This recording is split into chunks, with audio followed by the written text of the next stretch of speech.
Lakini muhimu ni kwamba leo tunawakaribisha katika tukio la uzinduzi wa knockout ya mama msimu wa 6, season 6. Tumekuwa na knockout ya mama katika misimu iliyopita 5. Tumefanya knockout ya mama kwa mafanikio makubwa.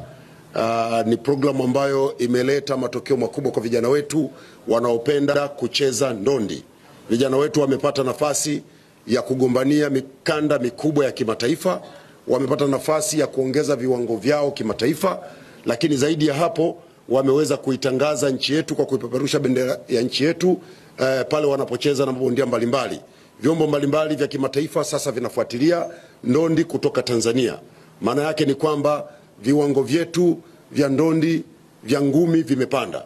Nadhani zile ndoto za wazee wetu ambao wamepigania tasnia hii kwa miaka mingi sasa zinatimia, na sasa wanaanza kuona matokeo makubwa ya vijana wao. Muda mfupi uliopita hapa nilikuwa na mzee wangu Emmanuel Mlundwa. Yuko wapi? Mlundwa huyu hapa. Mzee kapigana sana muda mrefu. Mimi nimeanza kuwasiliana naye tangu mwaka 2000. Amekuwa na ndoto za namna hii. Hatimaye zimetimia katika awamu hii ya 6 ya Mheshimiwa Dr. Samia Suluhu Hassan, Rais wa Jamhuri ya Muungano wa Tanzania, ambaye amekubali kuunga mkono ndoto za vijana wanaotaka kushiriki katika ndondi. Kwa hivyo napenda kuchukua nafasi hii kwanza kuwashukuru sana Watanzania kwa kuipokea knockout ya mama vizuri. Wameipokea vizuri, wamewaunga mkono vijana, na vijana wameitikia na wamecheza. Na matokeo yake ni kwamba leo mkiangalia mkono wangu wa kushoto mtaona vijana wetu wanaocheza kutoka Tanzania, na mkono wangu wa kulia mnaona mabondia kutoka India na Venezuela. Hawa wamekuja hapa kwa ajili ya kucheza.